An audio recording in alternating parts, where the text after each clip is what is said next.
And I'm so excited to call up Greg Weibel, our CFO and my friend and colleague, to talk about assets. Can we go back? This is the moment. Tonight is the night. We'll fight till it's over. So we put our hands up like the ceiling can't hold us. Like the ceiling can't hold us. Go back. This is the moment. Tonight is the night. We'll fight till it's over. All right, so I have a teenage daughter, and she selects my music. And this was approved by my teenage daughter, but the one caveat she gave me, she said, "Dad, do not dance and do not sing. That is not part of the script." So she actually thinks that I live to make her life miserable and to embarrass her on a daily basis. So for any of you have teenagers, you know what I'm talking about. All right, so I'm going to talk about assets. And you might say, assets, what are those? So just simply, they're things that have value. And so Sharon's already talked about people, which are our number one assets. And that is the greatest value that this organization has, is its people. Yeah, come on, people. The second asset that's most valuable to our organization is our brand. And so I'll talk just a little bit about that. But other assets are our buildings and our programs and other things like that are assets. And I'll walk through what do we mean in our strategic plan that we're going to invest in assets and which ones. All right, so new locations. Yay. So, thank you. So we are committed to investing in new locations, one every 2 years. How's that sound? Fun. So you might think that that's an aggressive pace. We actually have been doing this over the last 10 years or so. So we're going to keep up that pace of investing in new locations. Lots of effort, lots of work goes into getting ourselves into a new community and building it from scratch. And we're committed to doing that. All right, second fun thing we're going to do with assets. New products and programs. Can we hear it for that? So we have to continue to be relevant in our communities and developing new programs and products to serve more. We always got to change, and we're going to continue to evolve and change and be innovative. So on that whole theme of innovation, absolutely, we're going to have new products out there. And we're committed to having one new program or product every year of a significant and sustainable future. So that's new products. All right, technology infrastructure. Can we hear a yay for this one? Yeah! All right, so what you see pictured is tablets. Wow, welcome to the 21st century. So in the next 15 days, as we roll from our school year program into summer program, we actually have 60 tablets that we're going to start deploying out to our power programs. And so we're going to be relevant, yay, power. So we're going to be relevant to our staff and to our members as they check the kids in, check them in and out, keep track of where our kids are. And so we're going to enter the 21st century. There's a lot to do. The goal of our technology infrastructure is to help you and to help our ultimate customer, right? So you guys need to have technology at your fingertips that's always working, that you can depend upon and rely upon, and ultimately that's going to help our customers. All right, brand leverage and growth. So our brand is our top asset. Bob and Betty and the smart marketing people could tell us how valuable our brand is. We're very well recognized in our community as well as the United States. It's one of the most recognizable brands out there. And that has a lot of value and power to it. But here's the but. People do not understand that we are a mission-driven organization. And we need to do a much better job of communicating that through our branding and our messaging. So part of what you heard a little bit earlier coming back in was Lucas, KDWB. Again, mixing in that message about we're a mission organization, we're more than just a swim and a gym. And this is some of the things that we're going to invest in, is our branding. All right, facilities. So a few things around facilities. So the first thing is about improving our scheduling of programs and maximizing that customer experience. I know we continue to evolve, but we know that there's some instances where, for example, we might have a group exercise class, but maybe we don't have kids' stuff open at that time. Shame on us. Or secondly, we have a youth program that mom wants to drop one kid off at, another at kids' stuff, and she wants to make her class. The times don't line up. Bad customer experience, right? We got to improve that, and we're committed to making those adjustments in our schedules to improve that customer experience. Just an example. Member experience flow in the facilities. So we need to make sure that we're looking from our customers' eyes at how easy it is to interact with us, what the environment is, and is it welcoming, and is it conducive to what they're trying to do at the YMCA. So some of this can be very simple in terms of signage maybe, and others of it might be a little bit more complex. We need to move a wall. I mean, we need to expand a lobby. We have to have different furniture, et cetera. And so we're committed to reviewing that customer experience in our facility and making those changes whenever we can.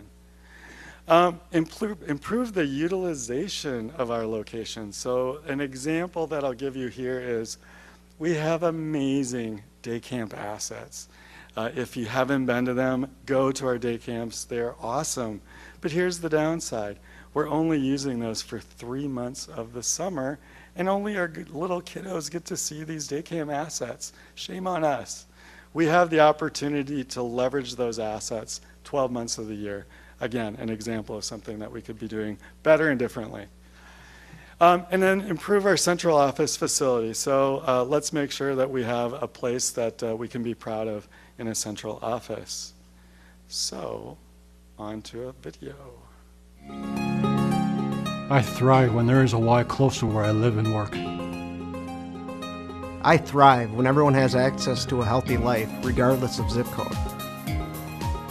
I thrive at my Y when all the fitness machines work. I thrive when we provide the same level of customer service and technology to all customers at all branches. Me siento muy bien cuando nuestro Y parece limpia y acogedora para todos. I thrive when our investments are maximized. I thrive when you clearly communicate to me the community impact of the Y. I thrive when I'm supported with world-class resources.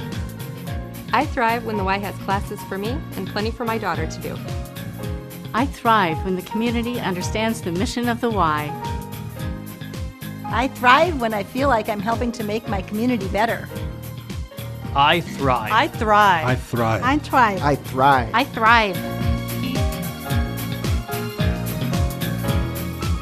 Saludo especial para mis amigos que me están escuchando en su propio idioma. Felicitaciones. Okay, my I thrive statement is, we thrive when our community assets meet or exceed our customers' expectations. All right, without further ado, I bring up my colleague, Bob Thomas, who's going to walk us through customer. It takes two to make a thing do right. It takes two to make it out of sight. You definitely do not want to see me dance. Well, I could do it. I might hurt something. Well, keep it right here.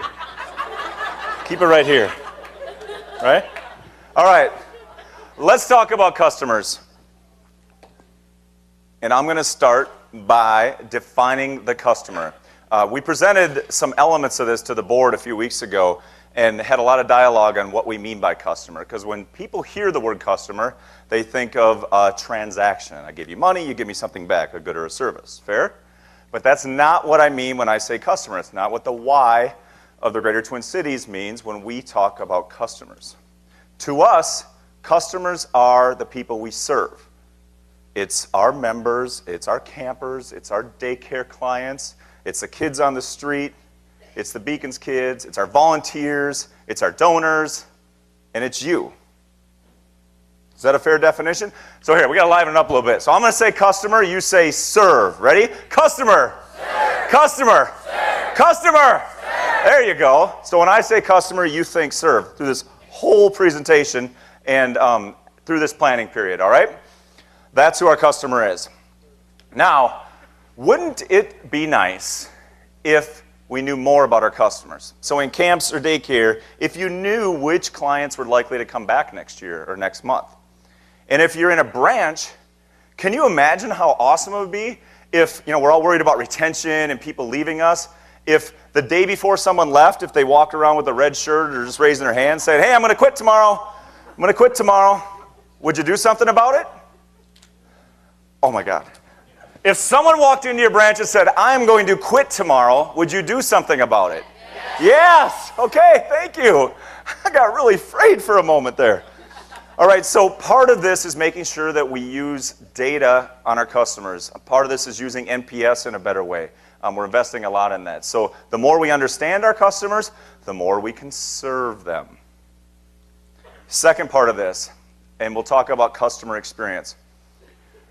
Regardless of who they are, so a camper on a bus, a parent walking into daycare, childcare, or a member walking into a branch, they are walking in with expectations, right? Do we know what all those expectations are? No. We can guess. How often do you, in whatever job you're in, just take a moment to go like this? Like, I wonder what that person's walking in here expecting from me, from the facility, from the service, from the locker room, from whatever. That is a powerful exercise. And we need to be able to deliver on those expectations. Greg mentioned this, and I'm going a little off script here, but the Wise brand is our most valuable asset. Our brand is the most valuable brand for nonprofits in the world, the YMCA brand. Do you know what that means? That means that when people hear the word the Y or see that logo that we have such strict requirements around, when they see or hear that, they think certain things. What do they think about? You know what they think about. Fun, inventive, kids, youth, communities, families, all the stuff we stand for. That's what the value of the brand is. So we need to continue to deliver on their expectations of that brand in order to grow its value. And that means when they walk into the branch or on a site.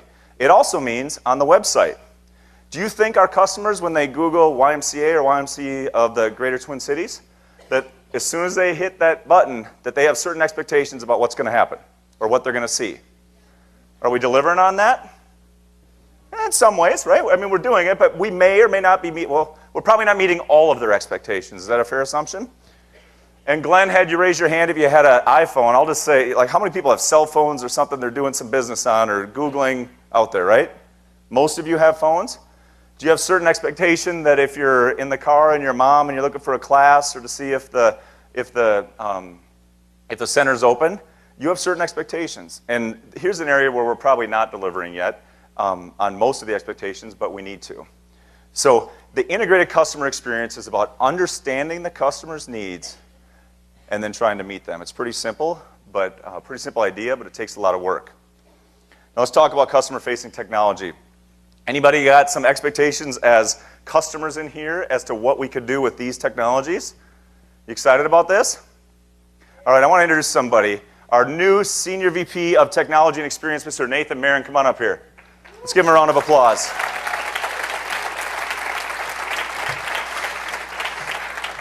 Nathan comes to us from, what's that place called again? Oh yeah, Target. Yeah. Target Corporation. Anybody heard of Target? Okay, and at Target, Nathan designed and led and developed their mobile strategy for Target.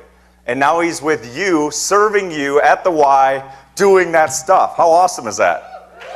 Right? And when you think, as a side note, he's here because of the mission work that you do every day. And he's excited to be part of that. Right? Yeah, okay. Definitely. Sorry, a sidebar. I love it. When you think of the capabilities and the possibilities with all this technology there, we talked about connecting people with the member experience, connecting to each other in a running club or a parent club or some other club that we haven't thought about, connecting them to the organization and what we can do. it's mind-blowing to think of what we can do with this strategy. But before we can run, we got to walk. And so Nathan knows this. We had this conversation on his first day, and I remember it distinctly. I think I wrote it down, that we need to get this stuff right first. So we need to be able to do business online regardless of what products people want to buy. We need to be able to have our donors donate online simply and effectively. And we need to have Personify work the way we want it to serve our customers. How's that sound? And he's going to do it.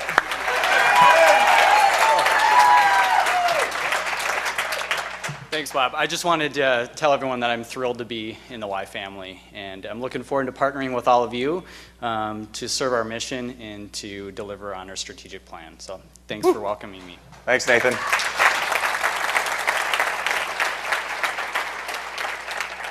Stay tuned. All right, some people have seen this, a youth progression. So this was an effort, a good start to take the programs that we offer for youth and put it into a youth progression model. So a parent or a community member can see, wow, this is how we might engage my child through their youth years as they grow. Make sense? So it's a start. Doesn't have all the programs in here, doesn't have all the camps, but it's a definite start, and it's a good way of thinking about how we bring together our mission. But for the strat planning period, for the next 2 to 5 years, our goal is to grow this, and grow this in a way that includes all of our programs, regardless of age or type, and it expands through a person's life until we have a continuum of services where youth development, healthy living, and social responsibility products and programs come together, and we can recommend those to people for each stage of their life. That's part of our goal in the strat planning period. And finally, total quality management. Very fancy word. And for a lot of organizations, this is a really important part of their business. Hasn't been part of ours yet, but it's coming. So sometime between now and the end of the year, my friend, Mr. Tibbetts, is in charge of leading an effort to bring this in. Let's ask, what is it? Right? What is TQM, Total Quality Management? It is a collection of organizational processes and systems. So this is coming at you. This will change your job likely in the next 6 months. Okay, so it's all about empowering you to deliver on those customer expectations and putting quality in your hands. And how do we do that? Well, in a manufacturing organization that builds a product, for example, this name tag, right? They measure, well, is this 2 inches? It's supposed to be 2 inches every time. So every once in a while they pull it off the line, they measure, is it 2 inches? If it's not, they change it. It's supposed to have this color. Well, did it have that color? Is the font the right size? Was the magnet the right strength? They can measure that. In an organization like ours where we deliver services, setting up a system of TQM is a little bit more complicated because it's a little bit harder to measure. But between now and the end of the year, we will train you and implement a system where we measure things like smiling and saying hello every time at everyone, and wearing your name tag whenever you're on duty, and is there a piece of trash within sight. Those are some examples of things that we will measure in TQM. So we will train you, we will measure them, we will report them broadly. Everyone will know some element of TQM. We will make changes where needed, and then repeat that cycle. All in an attempt to deliver what our customers expect from us. I thrive when the Y recommends to me programs that help my children progress in their development. I thrive when my fitness class friends miss me when I'm gone. Me emociona mucho cuando el YMCA entiende quién soy yo y cuáles son mis necesidades. I thrive knowing keeping members is as important as getting members. I thrive when we listen to our customers. I thrive when I'm the best part of the customer's day. I thrive when I know the YMCA cares about me. I thrive when checking at the Y takes about 10 seconds. I thrive when members join to be part of the Y community. I thrive when I have confidence in my Y childcare billing. I thrive. I thrive. I thrive. I thrive. I thrive. I thrive. Yeah. Yes. And I thrive when we create lifelong connections between our customers, those we serve, and our cause. And now it's my distinct pleasure to bring back to the stage to talk about innovation, the one, the only, Glenn Gunderson! 1994, 69 boys backed up by the quantity DJ. One time, cotton candy, sweet and gold. Let me see the deuce. All right. Innovation. We've just heard a little bit about how innovation is going to weave into the way in which we serve and deal with our customers. And I want to talk a little bit more from the perspective of if we're going to have an innovation platform, we're going to need to create a sustainable way of doing it, of building products and services and managing them and bringing them to market, etc. And these are the areas inside of innovation that we're going to focus on in the strategic plan. Healthy living partnerships, social mobile connectivity, where the tenants intersect, which is where we'll try to prioritize, where can we have an impact on the community that actually hits all three of our strategic tenets. And then capabilities, as I said, to innovate and or fast follow. So first, on the healthy living partnership side, a lot of you probably heard a little bit about healthcare reform. And what healthcare reform will mean to us is the ability to have partnerships with clinical entities, medical entities, health plans. We actually are dependent on some partnerships right now with health plans, insurance companies, for the $20 reimbursement when somebody uses the facility 12 times. Or for Silver Sneakers members who come in and they check in and we get a few dollars for their visit. But this will evolve to where providers, groups of doctors, groups of clinics, hospital systems will need to partner with folks like the Y to actually address the entire community's well-being. And we are perfectly suited to play in that role. So Todd may have mentioned earlier, we've got several discussions already going with various health systems that are saying, please, can we partner with the YMCA of the Greater Twin Cities? That will afford us some really cool opportunity. Drive more membership, but drive our message and our service into the community, even outside the four walls of the Y. The center picture there, mobile food markets. Another way in which we can partner to address that big challenge that Todd talks about of not getting healthy fruits and vegetables based on the zip code where you live. And then community gardens. We have all these assets that Greg talked about. And each of them has a little plot of land, whether it be 10 by 10 or several acres, where we could have a really robust community garden effort. We need to get after that because we could then be harvesting fruits and vegetables and in our own right, mobile marketing them right into those communities where access to that type of nutritious food is tough to come by. Social and mobile connectivity. I'm really thankful that Nathan's on, Bob's on, Amber, Betty, all the folks will be working in communications to take us to another level. The way I think about it is that right now when we have a member come to see us at the branch, that member might see us once a week, maybe for an hour, maybe they come 2 or 3 times a week. That leaves a whole lot of hours every week where we could be serving them in some way, shape, or form with digital content, with information, with guidance, with virtual coaching, different ways in which we could be connecting with that member to enhance their healthy living, their youth development, their social responsibility through content. So will we partner with all these apps? No, but it's just illustrative, right, of how we'll go about delivering a stronger content proposition so that it doesn't just require me to go into a branch to engage with a Y. In fact, I can engage with a Y every day. All of a sudden, the richness of the experience, the impact we have on an individual, the stickiness, the fact that they might stick around a little longer, maybe become a volunteer, maybe it cross-threads them into other things that we're doing. Maybe they become an advocate for Y partners because they're that much more connected to us as an organization. Intersection of tenants. So we've talked about this a couple times already, but if you think about how we'll prioritize the work that we'll actually do inside of this strategic plan, anywhere where we can hit the center, the sweet spot, where it hits 2 or 3 of these tenets, that's where we'll invest our time. I think that's where the greatest outcomes will arise as well. But you know, we can't do any of that unless we invest in a platform and a system for delivering on technology. So that means, that means process, systems, a vetting process by which we take these great ideas and migrate them into a development path and then ultimately out into the market where they can have an impact. So the idea being that you can't just have a bunch of ideas, as we've seen with our innovation Ask Glenn or Send Glenn an Idea system. You got to actually have a system to build around it to make those things come to life.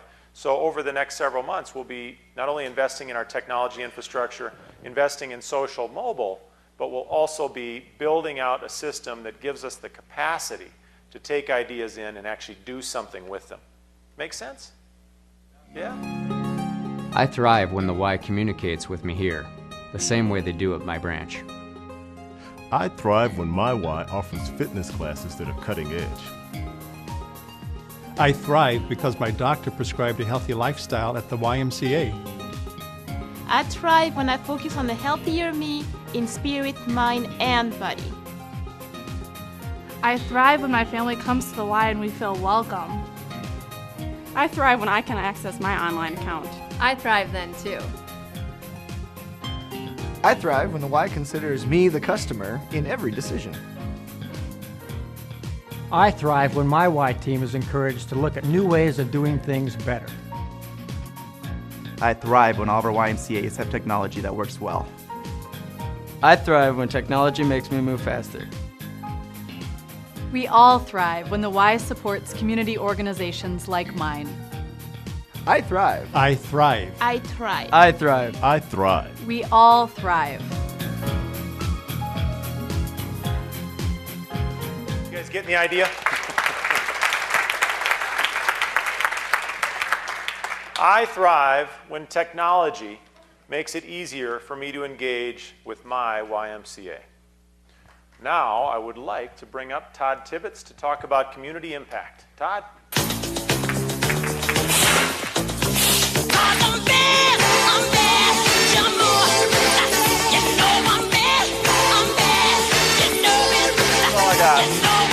Days long.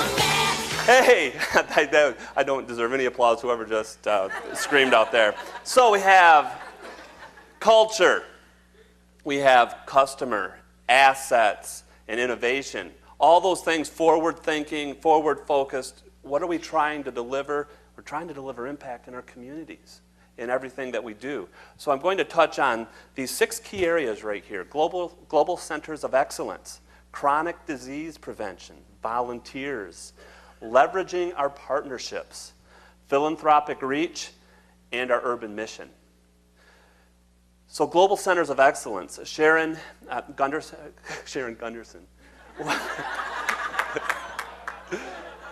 So what don't we know? Okay. Sharon, sorry, has been leading this charge.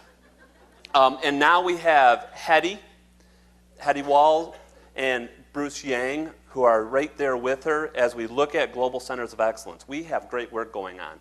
Something we need to be proud of, and we had somebody here doing a training on diversity and inclusion last week, and we have a long ways to go. We're on this journey, a journey that continually evolves and will never quite get there, but something we need to celebrate, and YUSA does a nice job, and they did last Friday, of grounding us, saying, you guys are doing some of the most innovative, great work around diversity and inclusion in the country. Now, we know how far we have to go, but we also have to take a moment and celebrate the good work we're already doing along with that. And as we look at welcoming newcomers, that's part of Global Centers of Excellence. And there's 2 key communities that come to my mind. It's the Hmong population and the Somali population as you go through our YMCAs, but it's just not limited there. Newcomers that come to our YMCA, we have to be welcoming and inviting aggressive friendliness. That's where it comes alive. And support our partners from around the world, starting with the Sioux Initiative, Liberia, Ghana, South Africa. Great opportunities to reach out to the worldwide mission of the YMCA. Chronic disease prevention. Talked a lot about that earlier under our healthy living pillar. We are doing some great work. Ladies and gentlemen, we can do a lot more. The need is out there, and we're going to be focused on this as we continue to move forward with our partnerships and with the clinical care and the universities and the schools, the work around PHC. that we talked about earlier today. Volunteers. We made a commitment at the first of this year to put somebody in that role to really focus on volunteers, and KT, no surprise, has risen to the occasion and is hitting that head on. We have about 275 corporate volunteers that volunteered over the last couple of months. That represents, based on minimum wage, the amount of hours they worked, based on minimum wage, represents about $36,000 of free time given to our YMCA from corporate America. I'm here with the YGTC. Now, if you take what Minnesota considers industry standard, it would be over $100,000 of in-kind service to our YMCA. So that's something exciting that we can really look at. And something also we have to continue to remember, it's just not about what they're giving to us, it's about what we are giving to them as volunteers. It goes both ways. There's reciprocity involved. So we have to ensure that it's a relevant and engaging, meaningful experience for every volunteer that we have in our YMCAs, in our camps, in our child care centers, etc.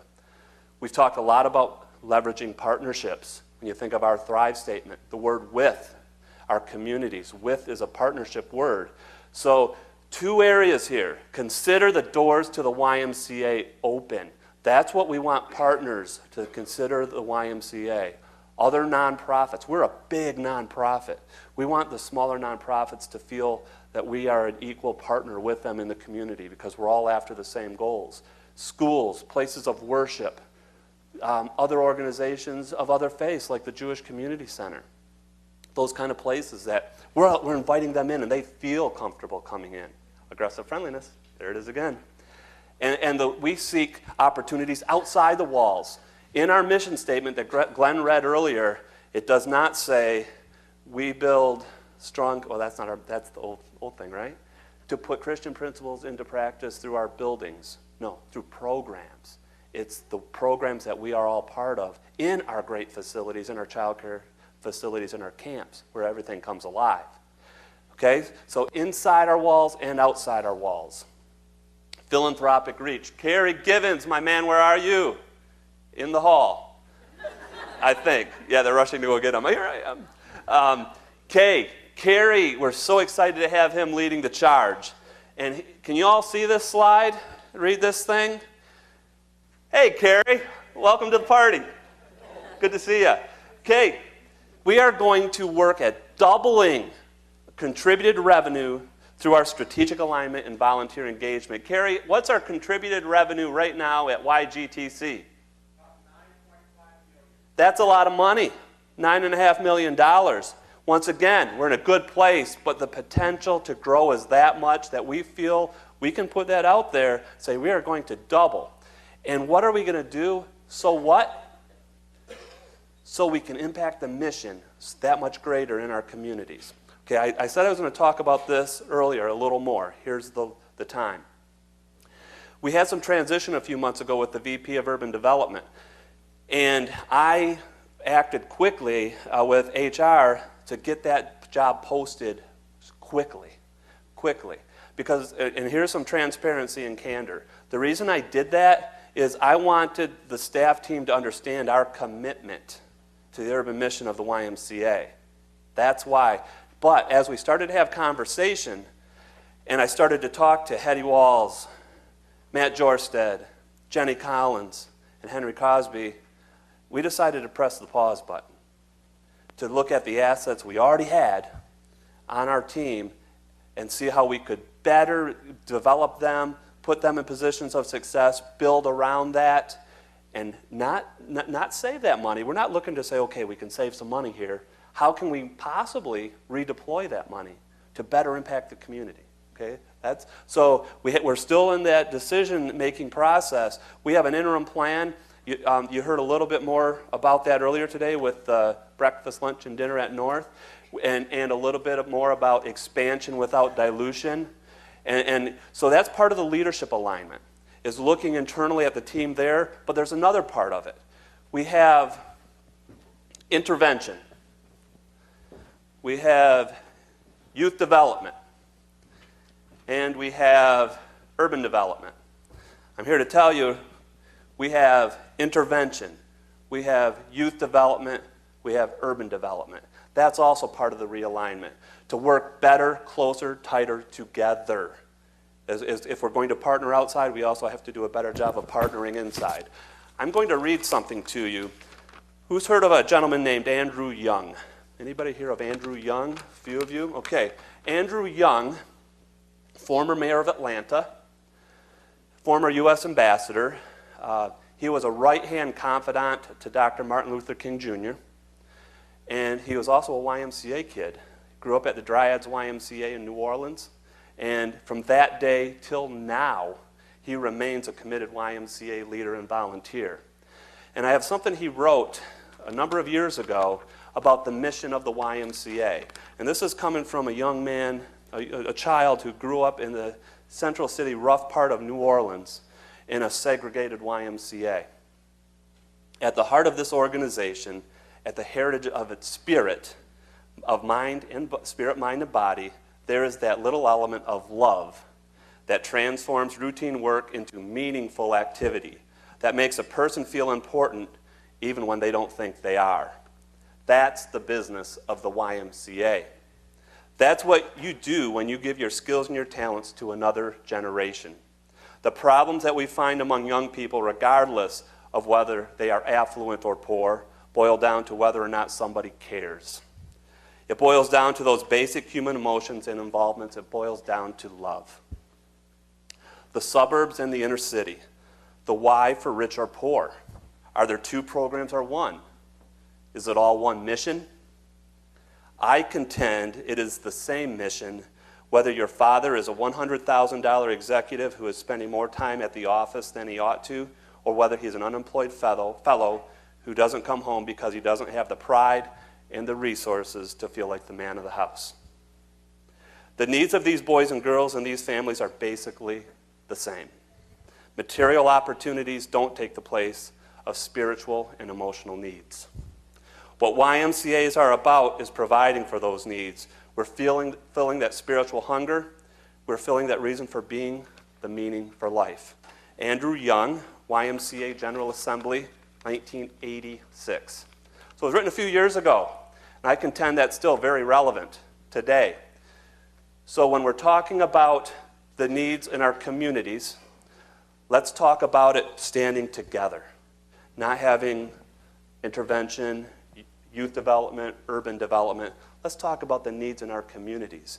And when we talk about expansion without dilution, we are going to pour our resources as we develop them and we raise more dollars, we have more volunteers into the great work that we are doing and so much more we can do in places like North and East Side, but then expand that work with intervention, with youth development and urban development, all sitting together, expanding that work together. So, and that will allow us to really focus on the achievement gap, on issues of food justice, so we can do more in our communities. Who's in? Who's in? All right. I thrive when we no longer serve processed foods in our child care programs. I thrive when my belly is full of healthy food. I thrive when I give a high school student hope for their future. I thrive when I get help at the Y, and that will help me graduate high school.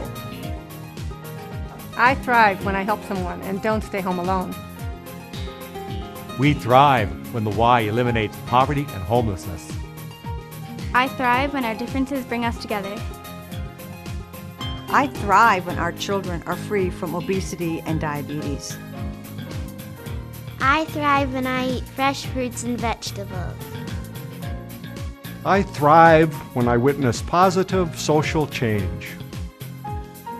I thrive because the money you are raising is really helping people like me. I thrive. I thrive. I thrive. I thrive. I thrive. I thrive.